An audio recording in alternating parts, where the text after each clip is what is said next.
Au Burundi, le pouvoir a-t-il réussi à étouffer la contestation contre un troisième mandat de Pierre Nkurunziza? Le gouvernement annonce en tout cas la fin des manifestations.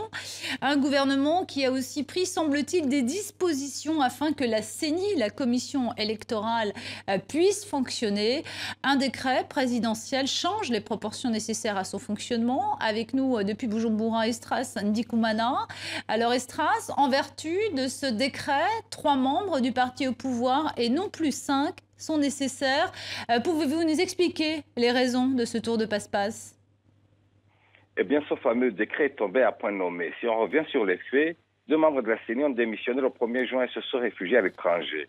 Tout le monde pensait donc que la Commission électorale nationale du Burundi allait être paralysée car la constitution de ce pays prévoit que les décisions y sont prises par consensus pour la majorité des 4/5. Eh bien non, dans un premier temps, cette CENI diminue a continué à travailler sans problème, son président assurant toutefois qu'elle ne pouvait prendre aucune décision. C'est dans ce contexte qu'on a appris l'existence mercredi, le 10, d'un décret présidentiel qui ramène le quorum de 4/5 au 3/5 à la CENI. Et ce fameux décret était daté du 30 mai, la veille du départ des 2 membres de la CENI. Sacrée coïncidence, dit l'opposition, qui parle désormais de faux et d'usage de faux, alors que la majorité loue la clairvoyance des autorités burundaises. Mais le président Pierre Nkurunziza vient de clore ce débat, plus ou moins. Il a proposé aujourd'hui au Parlement 2 remplaçantes pour combler le vide à la CENI. L'Assemblée nationale et le Sénat, outrageusement dominés par le parti au pouvoir, viennent de les approuver en début de soirée.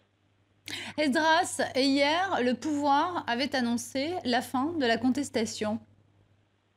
Oui, le constat est là. Le pouvoir est parvenu petit à petit à étouffer les manifestations contre le 3e mandat du président Nkurunziza au prix d'une terrible répression policière. Depuis le début de cette contestation fin avril, une 50aine de personnes ont été tuées essentiellement par la police. Il y a eu des centaines de blessés par balles et sans compter des centaines d'autres personnes arrêtées. En réalité, il y a chaque jour des tentatives de regroupement de manifestants, surtout dans la capitale Bujumbura.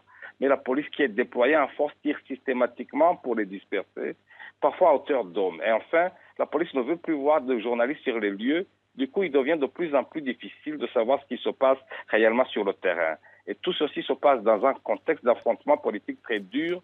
Le dialogue politique, donc, qui avait été recommandé par le sommet de Dar es Salaam est rompu, d'autant que le médiateur des Nations Unies, Saïd Djinnit, a été contesté par l'opposition et la société civile burundaise, et il vient de rendre le tablier, afin que Nkurunziza est lui déterminé à briguer son 3e mandat. C'est donc la communauté internationale est aujourd'hui très inquiète. Certains craignent que la situation ne dégénère, car l'opposition annonce déjà qu'elle n'ira pas aux élections dans ces conditions.